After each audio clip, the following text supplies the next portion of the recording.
A Room of One's Own by Virginia Woolf.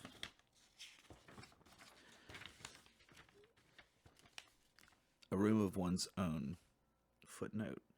This essay is based upon two papers read to the Art Society at Newnham and at the OTA at Girton in October 1928.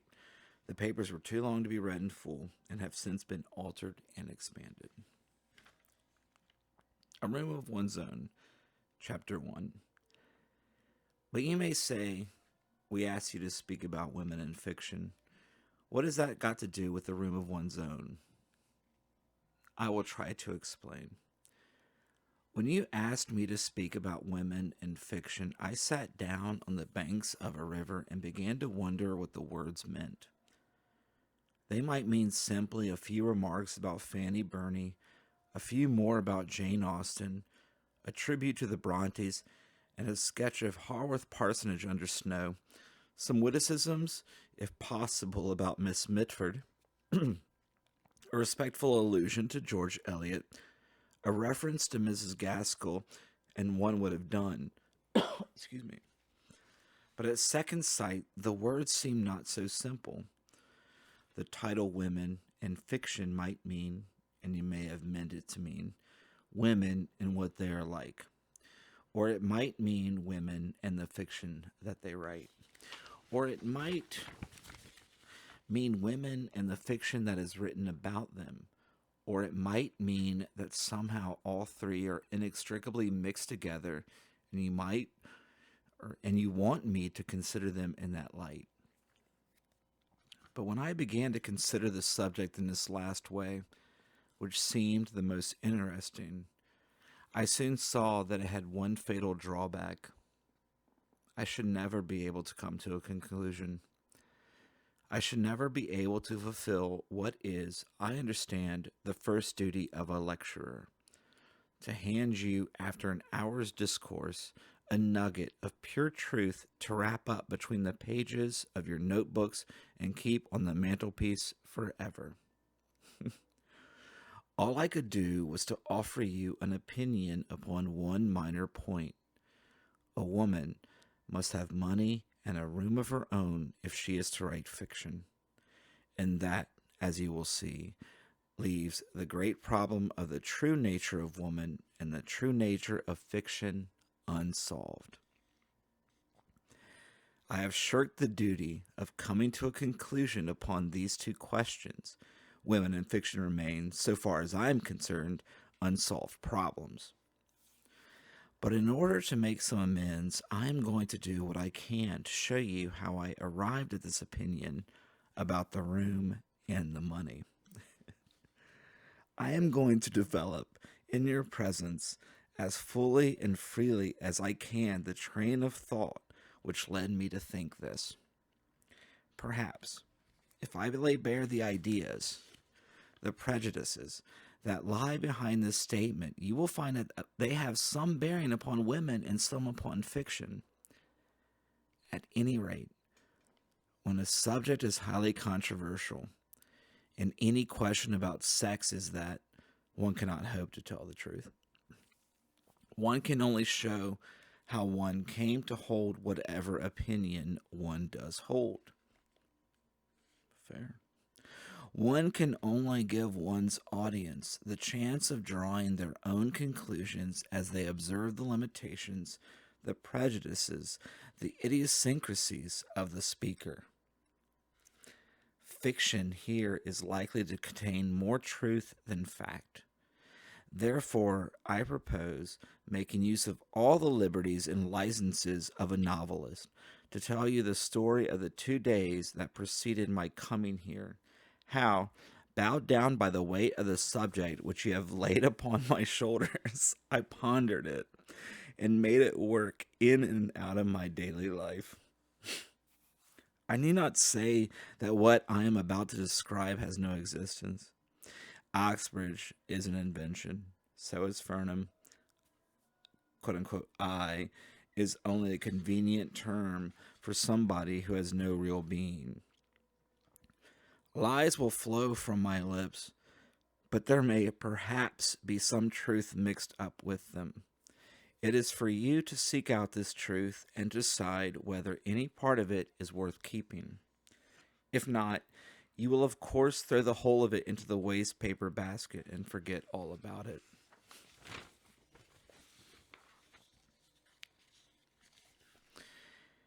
Here then was I, call me Mary Baton, Mary Seaton, Mary Carmichael, or by any name you please, it is not a matter of any importance.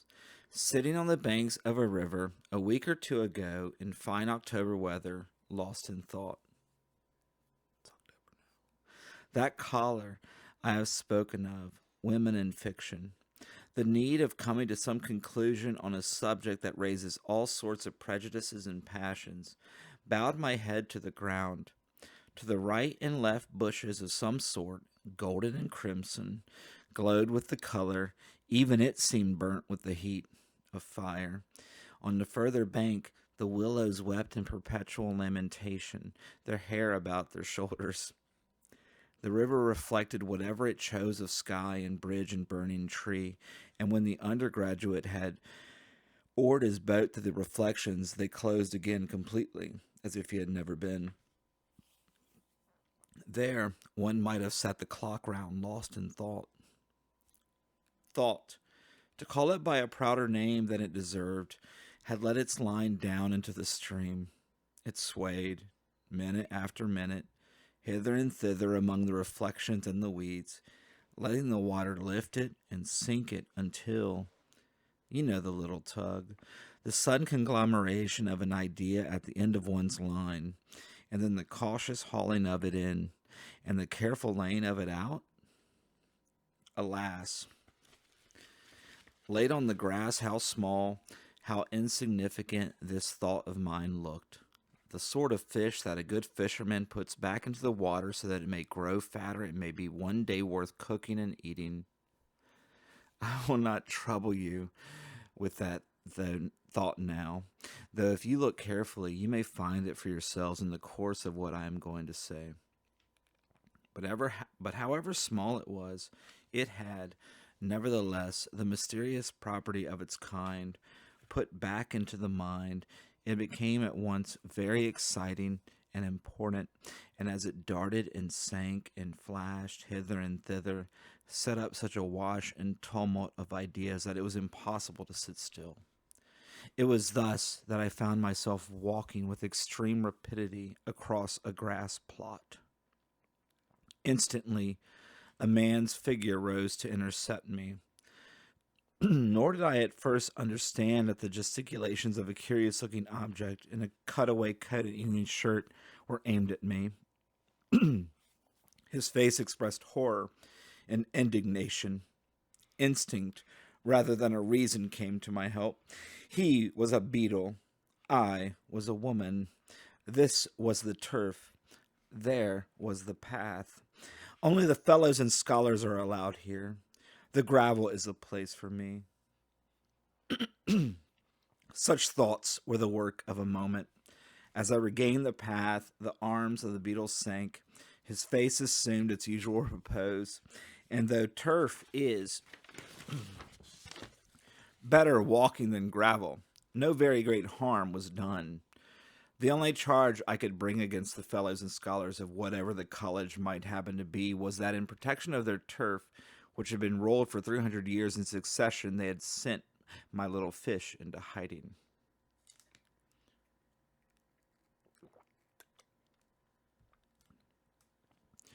What idea it had been that had sent me so audaciously trespassing, I could not now remember. The spirit of peace descended like a cloud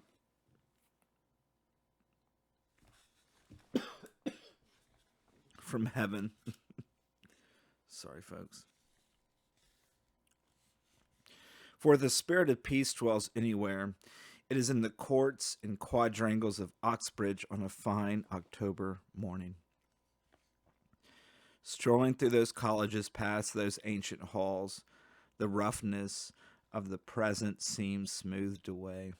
The body seemed contained in a miraculous glass cabinet through which no sound could penetrate, and the mind, freed from any contact with facts, unless one trespassed on the turf again, was at liberty to settle down upon whatever meditation was in harmony with the moment. As chance would have it, some stray memory of some old essay about revisiting Oxbridge in the long vacation brought Charles Lamb to mind. St. Charles, said Thackeray, putting a letter of Lamb's to his forehead. Indeed, among all the dead, I give you my thoughts as they came to me, Lamb is one of the most congenial. One to whom one would have liked to say, tell me then how you wrote your essays. For his essays are superior even to Max Beerbohm's, I thought, with all their perfection, because of that wild flash of imagination, that lightning crack of genius in the middle of them, which leaves them flawed and imperfect, but starred with poetry. Lamb then came to Oxbridge perhaps 100 years ago. Certainly, he wrote an essay, the name escapes me, about the manuscript of one of Milton's poems, which you saw here. It was Lycidas, perhaps, and Lamb wrote how it shocked him to think it possible that any word in Lycidas could have been different from what it is. To think of Milton changing the words in that poem seemed to him a sort of sacrilege. This led me to remember what I could of Lycidas and to amuse myself with guessing which word it could have been that Milton had altered and why. It then occurred to me that the very manuscript itself, which Lamb had looked at, was only a few hundred yards away, so that one could follow Lamb's footsteps across the quadrangle to that famous library where the treasure is kept. Moreover, I recollected, as I put this plan into execution, it is in this famous library that the manuscript of Thackeray's Esmond is also preserved. The critics often say that Esmond is Thackeray's most perfect novel, but the affectation of the style, with its imitation of the 18th century, hampers one, so far as I remember, unless indeed the 18th century style was natural to Thackeray, a fact that one might prove by looking at the manuscript and seeing whether the alterations were for the benefit of the style or of the sense. But then one would have to decide what is style and what is meaning, a question which, but here I was actually at the door which leads into the library itself. I must have opened it, for instantly there issued, like a guardian angel barring the way with the flutter of black gown and set of white wings, a deprecating, silvery, kindly gentleman who regretted in a low voice, as he waved me back, that ladies are only admitted to the library if accompanied by a fellow of the college or furnished with a letter of introduction. That a famous library has been cursed by a woman is a matter of complete indifference to a famous library. Venerable and calm, with all its treasures safe locked within its breast, it sleeps complacently and will, so far as I am concerned, so sleep forever. Never will I wake those echoes. Never will I ask for that hospitality again. I vowed as I descended the steps in anger. Still, an hour remained before luncheon, and what was one to do? Stroll on the meadows, sit by the river? Certainly. It was a lovely autumn morning. The leaves were fluttering red to the ground. There was no great hardship in doing either. But the sound of music reached my ear. Some service or celebration was going forward. The organ complained magnificently as I passed the chapel door. Even the sorrow of Christianity sounded in that serene air more like the recollection of sorrow than sorrow itself. Even the groanings of the ancient organ seemed lapped in peace. I had no wish to enter had I the right. And this time the verger might have stopped me, demanding perhaps my baptismal certificate or a letter of introduction from the dean. But the outside of these magnificent buildings is often as beautiful as the inside.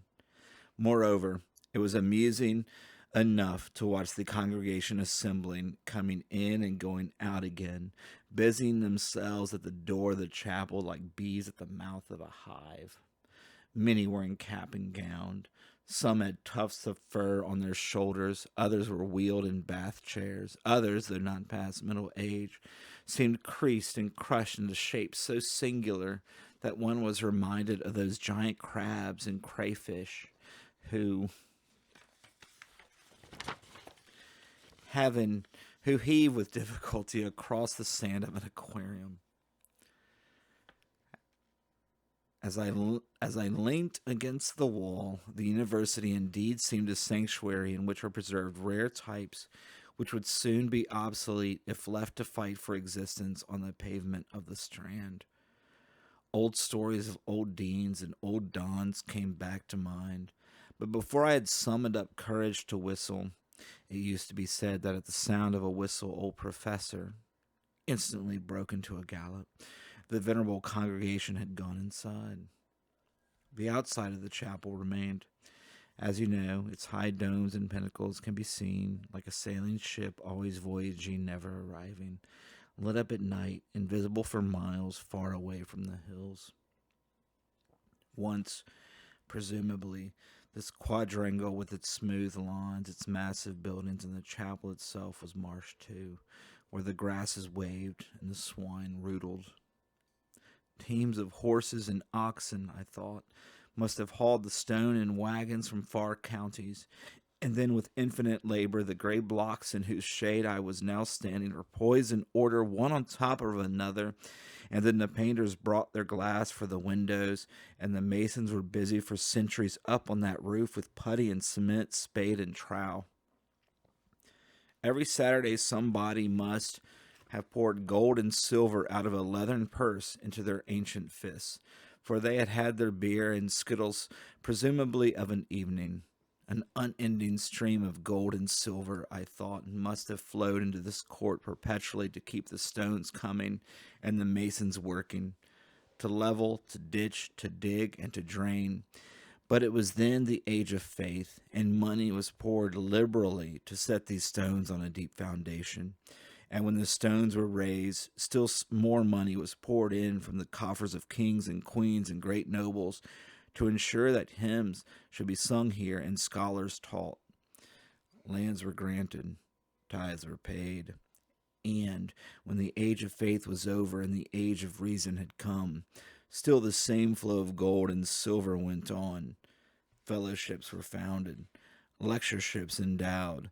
Only the gold and silver flowed now, not from the coffers of the kings, but from the chests of merchants and manufacturers, from the purses of men who had made, say, a fortune from industry, and returned, in their wills, a bounteous share of it to endow more chairs, more lectureships, more fellowships in the university where they had learnt their craft. Hence the libraries and laboratories, the observatories, the splendid equipment of costly and delicate instruments which now stands on glass shelves, where centuries aged the grasses waved and the swines rootled. Certainly, as I strolled round the court, the foundation of gold and silver seemed deep enough, the pavement laid solidly over the wild grasses. Men with trays on their heads went busily from staircase to staircase. Gaudy blossoms flowered in window boxes. The strains of the gramophone blared out from the rooms within. It was impossible not to reflect. The reflection, whatever it may have been, was cut short. The clock struck. It was time to find one's way to luncheon. It is a curious fact that novelists have a way of making us believe that luncheon parties are invariably memorable for something very witty that was said or for something very wise that was done. But they seldom spare a word for what was eaten. It is a part of the novelist's convention not to mention soup and salmon and ducklings, as if soup and salmon and ducklings were of no importance whatsoever, as if nobody ever smoked a cigar or drank a glass of wine. Here, however, I shall take the liberty to defy that convention and to tell you that the lunch on this occasion began with soles sunk in a deep dish over which the college cook had spread a counterpane of the whitest cream, save that it was branded here and there with brown spots like the spots on the flanks of a doe. After that came the partridges. But if this suggests a couple of bald brown birds on a plate, you are mistaken. The partridges, many and various, came with all the retinue of sauces and salads, the sharp and the sweet, each in its order, their potatoes, thin as coins, but not so hard, their sprouts, foliated as rosebuds, but more succulent. And no sooner had the roast and its retinue been done with than that silent serving man, the beadle himself, perhaps in a milder manifestation, set before us, wreathed in napkins, a confection which rose all sugar from the waves. To call it pudding and to relate it to rice and tapioca would be an insult. Meanwhile, the wine glasses had flushed yellow and flushed crimson, had been emptied, had been filled, and thus by degree was lit halfway down the spine, which is the seat of the soul, not that hard little electric light which we call brilliance, as it pops in and out upon our lips, but the more profound, subtle, and subterranean glow, which is the rich yellow flame of rational intercourse. No need to hurry, no need to sparkle, no need to be anybody but oneself. We are all going to heaven, and Van Dyke is of the company. In other words, how good life seemed, how sweet its rewards, how trivial this grudge or that grievance, how admirable friendship and the society of one's kind, as lighting of a good cigarette, one sunk among the cushions in the window seat. If by good luck there had been an ashtray handy, if one had not knocked the ash out of the window in default, if things had been a little different from what they were, one would not have seen, presumably, a cat without a tail. The sight of that abrupt and truncated animal padding softly across the quadrangle changed by some fluke of the subconscious intelligence the emotional light for me. It was as if someone had let fall a shade. Perhaps the excellent hawk was relinquishing its hold. Certainly, as I watched the Manx cat pause in the middle of the lawn as if it too questioned the universe, something seemed lacking. Something seemed different. But what was lacking? What was different? I asked myself, listening to the talk. And to answer that question, I had to think myself out of the room, back into the past, before the war indeed, and to set before my eyes the model of another luncheon party held in rooms not very far distant from these, but different. Everything was different. Meanwhile, the talk went on among the guests, who were many and young, some of this sex, some of that. It went on swimmingly, it went on agreeably, freely, amusingly. And as it went on, I set it against the background of that other talk. And as I matched the two together, I had no doubt that one was a descendant, the legitimate heir of the other. Nothing was changed. Nothing was different, save only. Here I listened with all my ears, not entirely to what was being said, but to the murmur or current behind it. Yes, that was it. The change was there. Before the war, at a luncheon party like this, people would have said precisely the same things, but they would have sounded different, because in those days they were accompanied by a sort of humming noise, not articulate, but musical, exciting, which changed the value of the words themselves. Could one set that humming noise to words? Perhaps, with the help of the poets, one could. A book lay beside me, and opening it, I turned casually enough to Tennyson. And here I found Tennyson was singing. There has fallen a splendid tear from the passion flower at the gate. She is coming, my dove, my dear. She is coming, my love, my fate. The red rose cries, she is near, she is near. And the white rose weeps, she is late. The larkspur listens, I hear, I hear.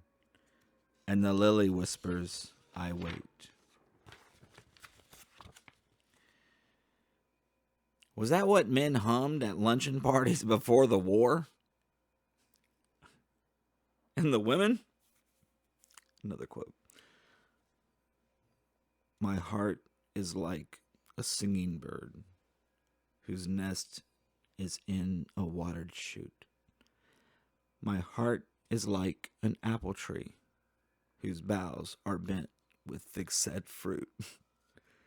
My heart is like a rainbow shell that paddles in a halcyon sea. My heart is gladder than all these because my love is come to me. Was that what women hummed at luncheon parties before the war? There was something so ludicrous in thinking of people humming such things even under their breath at luncheon parties before the war that I burst out laughing and had to explain my laughter, my pointing at the Manx cat, who did look a little absurd, poor beast, without a tail in the middle of the lawn. Was he really born so? Or had he lost his tail in an accident? The tailless cat, though some are said to exist in the Isle of Man, is rarer than one thinks. It is a queer animal, quaint rather than beautiful. It is strange what a difference a tail makes. You know, the sort of things one says as at a lunch party breaks up and people are finding their coats and hats. This one, thanks to the hospitality of the host, had lasted far into the afternoon. The beautiful October day was fading, and the leaves were falling from the trees in the avenue as I walked through it. Gate after gate seemed to close with gentle finality behind me. Innumerable beetles were fitting innumerable keys into well-oiled locks. The treasure house was being made secure for another night. After the avenue, one comes out upon a road, I forget its name, which leads you, if you take the right turning, along to Fernham. But there was plenty of time. Dinner was not till 7:30. One can almost do without dinner after such a luncheon. It is strange how a scrap of poetry works in the mind and makes the legs move in time to it along the road. Those words. There has fallen a splendid tear from the passion flower at the gate. She is coming, my dove, my dear. Sang in my blood as I stepped quickly along towards Headingley. And then, switching off into the other measure, I sang where the waters are churned up by the weir. My heart is like a singing bird whose nest is in a watered shoot. My heart is like an apple tree. What poets, I cried aloud, as one does in the dusk. What poets they were. In a sort of jealousy, I suppose, for our own age, silly and absurd though these comparisons are, I went on to wonder if honestly one could name two living poets now as great as Tennyson and Christina Rossetti were then. Obviously, it is impossible, I thought, looking into those foaming waters to compare them. The very reason why that poetry excites one to such abandonment, such rapture, is that it celebrates some feeling that one used to have at luncheon parties before the war, perhaps, so that one responds easily, familiarly, without troubling to check the feeling or to compare it with any that one has now. But the living poets express a feeling that is actually being made and torn out of us at the moment. One does not recognize it in the first place. Often, for some reason, one fears it. One watches it with keenness and compares it jealously and suspiciously with the old feeling that one knew.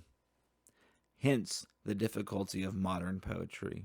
And it is because of this difficulty that one cannot remember more than two consecutive lines of any good modern poets. It's a bit mean. For this reason, that my memory failed me. The argument flagged for want of material. But why? I continued, moving on towards Headingley. Have we stopped humming under our breath at luncheon parties? Why has Alfred ceased to sing? She is coming, my dove, my dear. Why has Christina ceased to respond? My heart is gladder than all these, because my love is come to me. Shall we lay the blame on the war? When the guns fired in August 1914, did the faces of men and women show so plain in each other's eyes that romance was killed?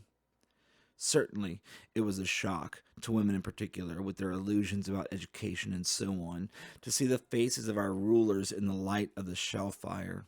So ugly they looked, German, English, French, so stupid.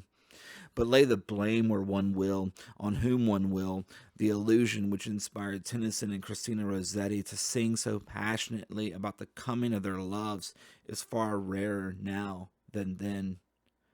One has only to read, to look, to listen, to remember. But why say blame?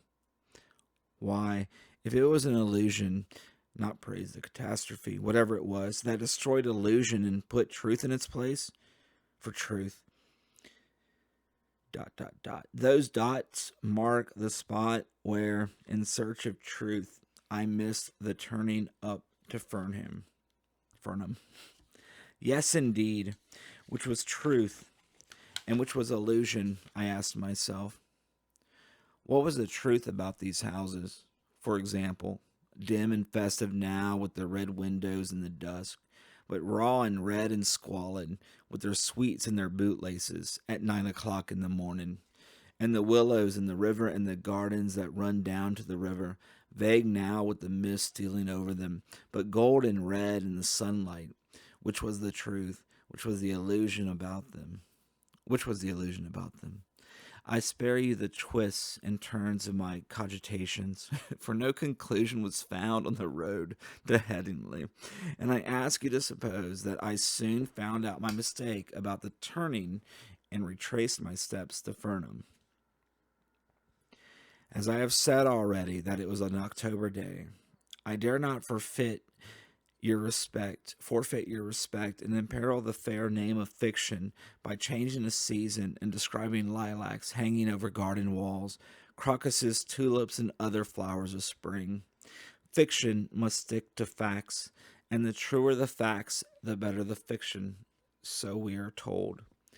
Therefore, it was still autumn, and the leaves were still yellow and falling, if anything, a little faster than before, because it was now evening, 7:23 to be precise, and a breeze from the southwest, to be exact, had risen.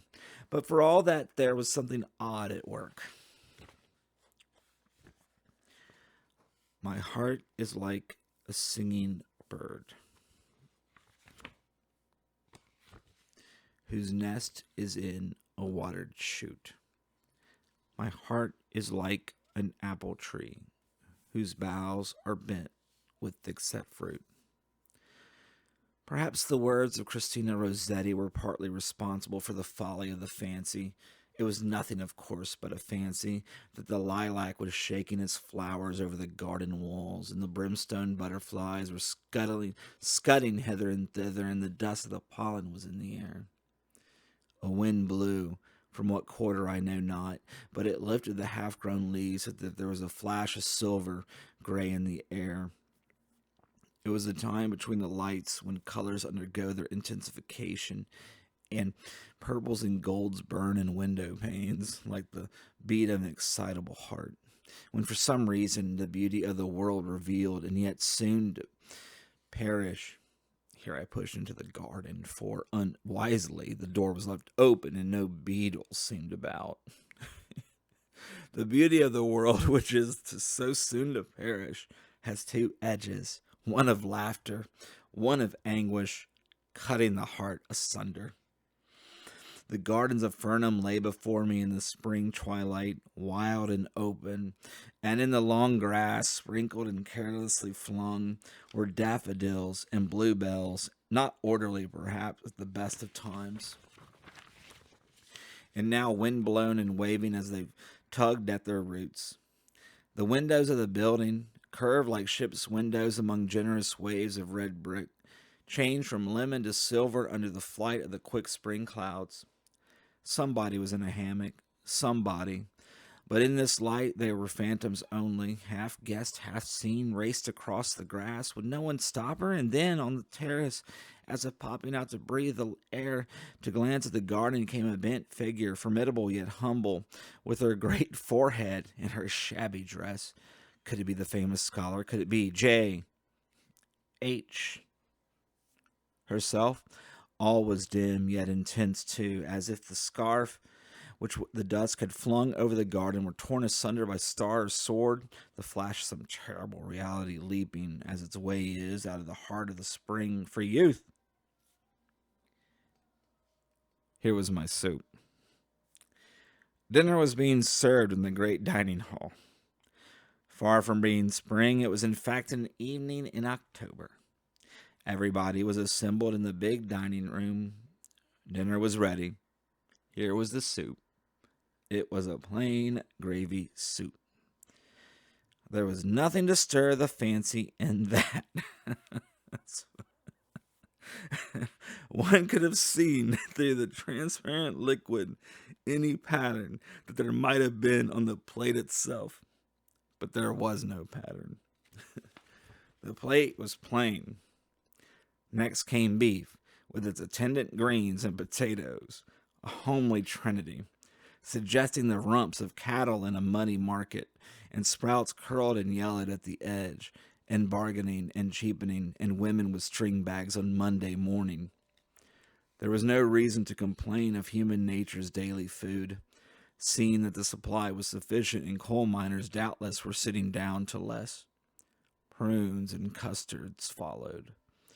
And if anybody complains that prunes, even when mitigated by custard, are an uncharitable vegetable, fruit they are not.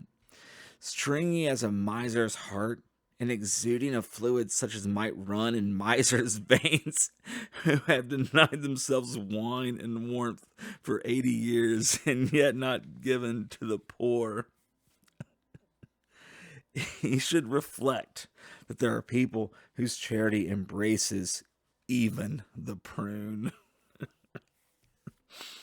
Biscuits and cheese came next. It's a good prune joke. Biscuits and cheese came next, and here the water jug was liberally passed round, for it is the nature of biscuits to be dry, and these were biscuits to the core. That was all. The meal was over. Everybody scraped their chairs back. The swing doors swung violently to and fro. Soon the hall was emptied of every sign of food and made ready, no doubt, for breakfast next morning. Down corridors and up staircases, the youth of England went banging and singing. And was it for a guest, a stranger? For I had no more right here in Fernham than in Trinity or Somerville or Girton or Newnham or Christchurch to say the dinner was not good. Or to say, we were now, Mary Seton and I, in her sitting room, could we not have dined up here alone? For if I had said anything of the kind, I should have been prying and searching into the secret economies of a house which to the stranger wears so fine a front of gaiety and courage. No, one could say nothing of the sort. Indeed, conversation for a moment flagged. The human frame being what it is, heart, body, and brain all mixed together, and not contained in separate compartments as they will be no doubt in another million years, a good dinner is of great importance to good talk. One cannot think well, love well, sleep well, if one has not dined well. The lamp in the spine does not light on beef and prunes. We are all probably going to heaven, and Van Dyke is, we hope, to meet us round the next corner. That is the dubious and qualifying state of mind that beef and prunes at the end of the day's work breed between them. Happily, my friend, who taught science, had a cupboard where there was a squat bottle and little glasses. But there should have been sole and partridge to begin with, so that we were able to draw up to the fire and repair some of the damages of the day's living. In a minute or so, we were slipping freely in and out among all those objects of curiosity and interest which form in the mind in the absence of a particular person and are naturally to be discussed on coming together again. How somebody has married, another has not. One thinks this, another that. One has improved out of all knowledge, the other most amazingly gone to the bad. With all those speculations upon human nature and the character of the amazing world we live in, which spring naturally from such beginnings, while these things were being said, however, I became shamefacedly aware of a current setting in and of its own accord and carrying everything forward to an end of its own. One might be talking of Spain or Portugal, of book or racehorse, but the real interest of whatever was said was none of those things, but a scene of masons on a high roof some 5 centuries ago. Kings and nobles brought treasure in huge sacks and poured it under the earth. This scene was forever coming alive in my mind and placing itself by another of lean cows and a muddy market and withered greens and the stringy hearts of old men. These two pictures, disjointed and disconnected and nonsensical as they were forever coming together and combating each other, and had me entirely at their mercy. The best course, unless the whole talk was to be distorted, was to expose what was in my mind to the air, when with good luck it would fade and crumble like the head of the dead king when they opened the coffin at Windsor. Briefly then, I told Miss Seaton about the masons who had been all those years on the roof of the chapel, and about the kings and queens and nobles bearing sacks of gold and silver on their shoulders, which they shoveled into the earth, and then how the great financial magnates of our own time came and laid checks and bonds, I suppose, where the others had laid ingots and rough lumps of gold. All that lies beneath the colleges down there, I said, but this college, where we are now sitting, what lies beneath its gallant red brick and the wild, unkempt grasses of the garden? What force is behind that plain china off which we dined? And here, it popped out of my mouth before I could stop it, the beef, the custard, and the prunes? Well, said Mary Seaton, about the year 1860. Oh, but you know the story, she said, bored, I suppose, by the recital. And she told me rooms were hired, committees met, envelopes were addressed, circulars were drawn up, meetings were held, letters were read out, so and so as promised, so much. On the contrary, Mr. won't give a penny. The Saturday Review has been very rude. How can we raise a fund to pay for offices? Shall we hold a bazaar? Can't we find a pretty girl to sit in the front row? Let us look up what John Stuart Mill said on the subject. Can anybody persuade the editor of the to print a letter? Can we get Lady to sign it? Lady is out of town. That was the way it was done, presumably 60 years ago, and it was a prodigious effort, and a great deal of time was spent on it. And it was only after a long struggle and with the utmost difficulty that they got 30,000 pounds together. Footnote 1. Quote, we are told that we ought to ask for 30,000 pounds at least. It is not a large sum, considering that there is to be but one college of the sort in Great Britain, Ireland, and the colonies, and considering how easy it is to raise immense sums for boys' schools. But considering how few people really wish women to be educated, it is a good deal. Lady Stephen, Emily Davies, in Girton College. So obviously we cannot have wine and partridges and servants carrying tin dishes on their heads, she said. We cannot have sofas in separate rooms. The amenities, she said, quoting from some book or other, quote, will have to wait, end quote, footnote 2. Every penny which could be scraped together was set aside for building, and the amenities had to be postponed. R. Strachey, the cause.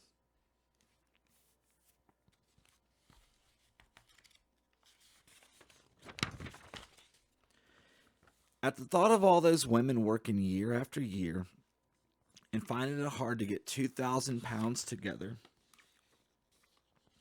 and as much as they could do to get £30,000, we burst out in scorn at the reprehensible poverty of our sex. What had our mothers been doing then that they had no wealth to leave us? Powdering their noses, looking in at shop windows, flaunting in the sun at Monte Carlo. There was some photographs on the mantelpiece. Mary's mother, if that was her picture, may have been a wastrel in her spare time. She had 13 children by a minister of the church. But if so, her gay and dissipated life had left too few traces of its pleasures on her face. She was a homely body, an old lady in a plaid shawl which was fastened by a large cameo, and she sat in a basket chair, encouraging a spaniel to look at the camera with the amused yet strained expression of one who is sure that the dog will move directly the bulb is pressed. All right. Now, if she had gone into business, had become a manufacturer of artificial silk or a magnate on the stock exchange, if she had left £200,000 or £300,000 to Fernham, we could have been sitting at our ease tonight, and the subject of our talk might have been archaeology, botany, anthropology, physics, the nature of the atom, mathematics, astronomy, relativity, geography.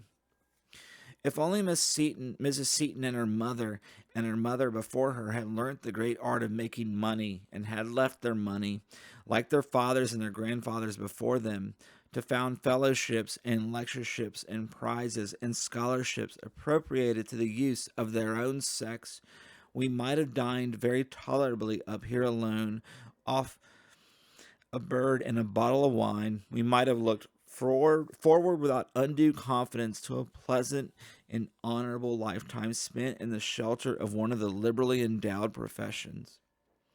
We might have been exploring or writing, mooning about the venerable places of the earth, sitting contemplative on the steps of the Parthenon, or going at 10 to an office and coming home comfortably at 4:30 to write a little poetry.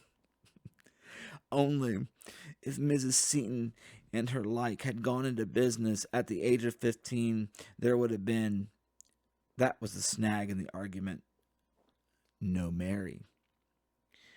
What, I asked, did Mary think of that? There between the curtains was the October night, calm and lovely, with a star or two caught in the yellowing trees. Was she ready to resign her share of it in her memories? For they had been a happy family, though a large one, of games and quarrels up in Scotland, which she is never tired of, praising for the fineness of its air and the quality of its cakes, in order that Fernham might have been endowed with £50,000 or so by a stroke of the pen.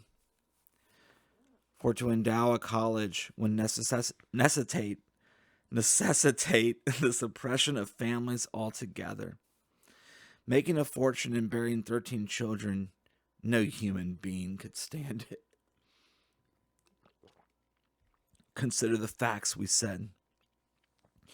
First, there are 9 months before the baby is born. Then the baby is born. Then there are 3 or 4 months spent in feeding the baby. After the baby is fed, there are certainly 5 years spent in playing with the baby. You cannot, it seems, let children run about the streets. Can a little. People who have seen them running wild in Russia say that the sight is not a pleasant one. People say, too, that human nature takes its shape in the years between 1 and 5. If Mrs. Seton said, if Mrs. Seton, I said, had been making money, what sort of memories would you have had of games and quarrels? What would you have known of Scotland and its fine air and cakes and all the rest of it? But it is useless to ask these questions, because you would never have come into existence at all. Moreover, it is equally useless to ask what might have happened if Mrs. Seton and her mother before her had amassed great wealth and laid it under the foundations of college and library, because, in the first place, to earn money was impossible for them, and in the second, had it been possible, the law denied them the right to possess what money they earned. It is only for the last 48 years that Mrs. Seton has had a penny of her own. For all the centuries before that, it would have been her husband's property. A thought which, perhaps, may have had its share in keeping Mrs. Seton and her mother's off the stock exchange. Every penny I earn, they may have said, will be taken from me and disposed of according to my husband's wisdom. Perhaps to found a scholarship or to endow a fellowship in Balliol or King's, so that to earn money, even if I could earn money, is not a matter that interests me very greatly. I had better leave it to my husband. At any rate, whether or not the blame rested on the old lady who was looking at the spaniel, there could be no doubt that for some reason or other, our mothers had mismanaged their affairs very gravely. Not a penny could be spared for, quote-unquote, amenities, for partridges and wine, beetles and turf, books and cigars, libraries and leisure. To raise bare walls out of the bare earth was the utmost they could do. So we talked standing at the window and looking, as so many thousands look every night, down on the domes and towers of the famous city beneath us. It was very beautiful, very mysterious in the autumn moonlight. The old stone looked very white and venerable. One thought of all the books that were assembled down there, of the pictures of old prelates and worthies hanging in the paneled rooms, of the painted windows that would be throwing strange globes and crescents on the pavement, of the tablets and memorials and inscriptions, of the fountains and the grass, of the quiet rooms looking across the quiet quadrangles, and, pardon me the thought, I thought, too, of the admirable smoke and drink in the deep armchairs and the pleasant carpets, of the urbanity, the geniality, the dignity, which are the offspring of luxury and privacy and space. Certainly, our mothers had not provided us with anything comparable to all this. Our mothers who found it difficult to scrape together £30,000. Our mothers who bore 13 children to ministers of religion at St. Andrew's. So I went back to my inn. As I walked through the dark streets, I pondered this and that, as one does at the end of the day's work. I pondered why it was that Mrs. Seton had no money to leave us, and what effect poverty has on the mind, and what effect wealth has on the mind. And I thought of the queer old gentlemen I had seen that morning, with tufts of fur upon their shoulders, and I remembered how if one whistled, one of them ran. And I thought of the organ booming in the chapel, and of the shut doors of the library, and I thought how unpleasant it is to be locked out, and I thought how it is worse perhaps to be locked in, and thinking of the safety and prosperity of the one sex, and of the poverty and insecurity of the other, and of the effect of tradition, of the lack of tradition upon the mind of a writer, I thought at last that it was time to roll up the crumpled skin of the day, with its arguments and its impressions, and its anger and its laughter, and cast it into the hedge. 1,000 stars were flashing across the blue waste of the sky.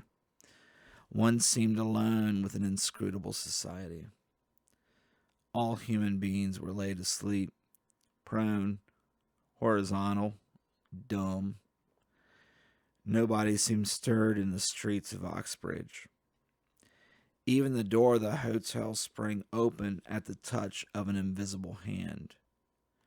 Not a boots was sitting up to light me to bed. It was so late.